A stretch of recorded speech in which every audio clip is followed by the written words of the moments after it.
I'm right now with the family, the cousin, brother, the uncle, the father here. गौरव, आप मुझे बता सकते हैं, आप अंदर गए, कितना स्मूथली सब कुछ हुआ, क्या क्या डॉक्यूमेंट्स थे जो आपको हेल्प किया? मतलब बहुत जितना स्मूथ कि मुझे लगा नहीं था कि इतना हो जाएगा करके, मतलब बहुत ज़्यादा सपोर्ट मिला है इंडियन गवर्नमेंट हो या अपना, मतलब मुझे स्पेशल थैंक्स फडणवीस जी से, अपने सीएम जी का करना है कि उन्होंने मतलब जो यहाँ पे ट्रीटमेंट दिया तो बहुत अच्छा, मतलब बहुत फास्ट वीज़ा भी मिल गया हमें प्रिंट करके। ओ, आपको visa yes yes, visa print करके भी जल्द से जल्द हमें हाथों हाथ दे दिया उन्होंने। और अभी आप लोग का क्या प्लान है, आप लोग कब निकलने वाले हैं? अभी जो फ्लाइट अगली मिलेगी उससे हम निकलने वाले हैं। परफेक्ट। तो अभी आप लोग सतारा वापस नहीं जा रहे? नहीं नहीं, यहाँ पे हम सब लेके आए, हमारा वहाँ का बैग वगैरह सब अब जाएंगे। आज कोई अपडेट मिला है हॉस्पिटल से? नीलम का क्या हाल? यस, वहाँ पे थोड़ी उसका प्रोग्रेस है, उसका एक्सीडेंट के बाद से वो जो ब्रेन का प्रेशर है वो हाई चल रहा था, पर कल हमें अपडेट मिला है कि वो थोड़ा सा कम होके डॉक्टर के कंट्रोल में आ चुके हैं। अब फिर अभी भी वो कोमा में ही है, ऐसा क्रिटिकली बोल रहे हैं डॉक्टर, पर होप है कि उनको अभी वो कर रही है, मतलब उसको फाइट कर रही है उसको। यस। गौरव, आप मुझे बता सकते हैं कि वहाँ पे पहुँचने के बाद आपके लिए क्या सुविधा है, कुछ प्लान किया है, वहाँ कहाँ रहेंगे? यस यस, वहाँ के एक सोशल वर्कर है, मैं थोड़ा उसका नाम नहीं ले सकता, पर वहाँ के सोशल वर्कर उन्होंने हमें हेल्प किया है। वहाँ के रहने के 10 दिन की तो वहाँ पे हमारी मतलब पूरी की है, वहाँ पे होटल वगैरह बुक किया है। वहाँ मतलब सब लोग वहाँ से हमें कॉल भी कर रहे हैं, अटेंड भी कर रहे हैं, मतलब हम। और OSD जो है CM साहब, उनके भी एक दोस्त ने, अब सॉरी, एकनाथ शिंदे जी साहब के एक OSD ने मतलब वहाँ से हमें एक बिजनेसमैन का भी मतलब ये दिया है कि वो भी बोले कि आपको हेल्प मिलेगी जो भी हो करके, मतलब सभी, मतलब अजित पवार है, एकनाथ शिंदे साहब और स्पेशल मुरलीधर मोहोळ साहब और सुप्रिया ताई जी सुले, इन्होंने बहुत ज़्यादा हेल्प उसके बाद। बिल्कुल, हम भी आपके साथ हैं। हम कॉन्स्टेंटली ये दिखा रहे हैं कि आपको कितनी इम्पोर्टेंट है आपके लिए वहाँ पहुँचना। लेकिन गौरव, मुझे ये बताइए, अगर आपको अभी गवर्नमेंट को कुछ बोलना हो, बिकॉज फाइनेंशियली हेल्प करना है, फाइनेंशियली वहाँ पे क्या सपोर्ट है, अगर आप बता सकते हैं? फाइनेंशियली तो थोड़ा हम यहाँ से अभी लोन करके ही जा रहे हैं, एक तो मतलब गोल्ड लोन हो या ऐसे ही करके जा रहे हैं, तो फाइनेंशियली तो हेल्प मिली तो मतलब अच्छा ही होगा मतलब हमारे लिए।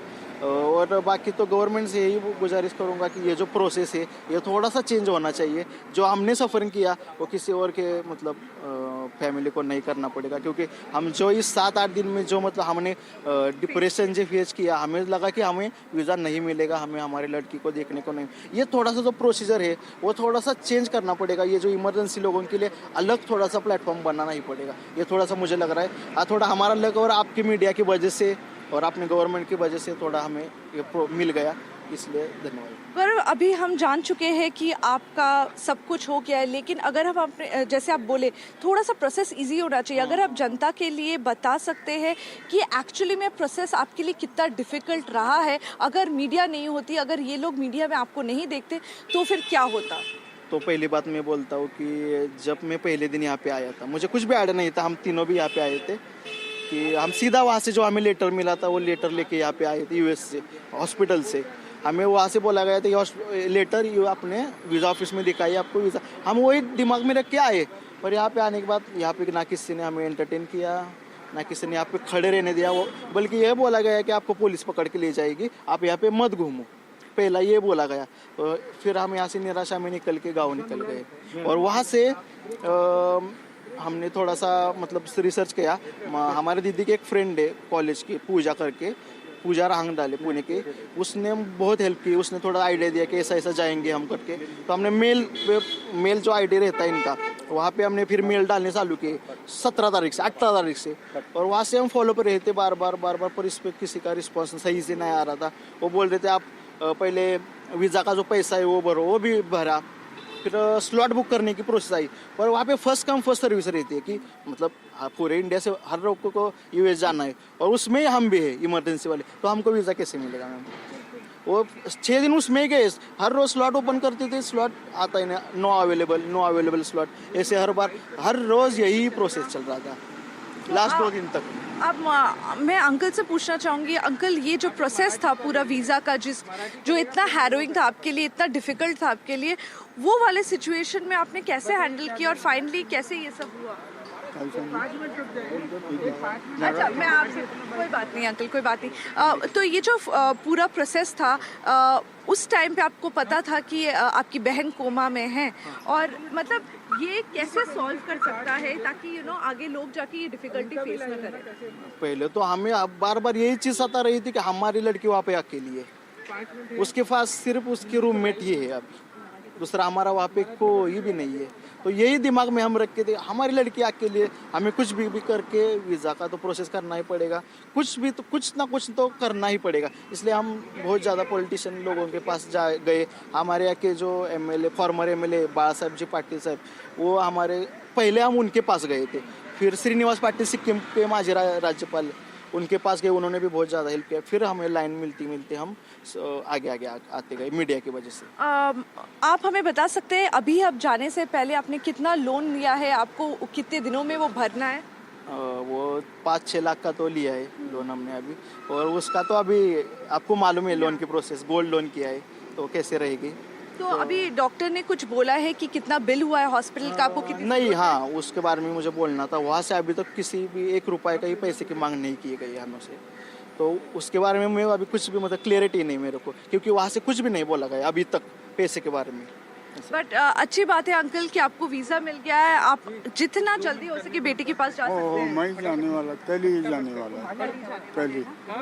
Thank you so much. So, like they are saying that they have already received their visa, and मैं और एक सवाल आपसे करना चाहूँगी कि आपकी बेटी वहाँ पे पढ़ने गई थी, हमें थोड़ा नीलम के बारे में बता सकते हैं?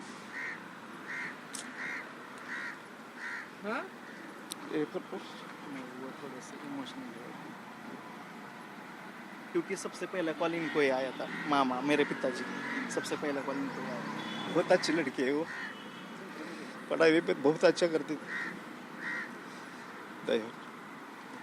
और मुझे एक बात और बोलनी है मैम, उसकी नीलम की जो माँ है, मतलब दीदी, हम आत्या हमारी, वो अगले साल ही गुजर गई है। वो उसको भी ब्रेन का कैंसर हुआ था, उसके वजह से 1 साल ही हुआ है, जिस दिन उसका एक्सीडेंट हुआ उसी दिन 1 साल कंप्लीट हो गया था उसको।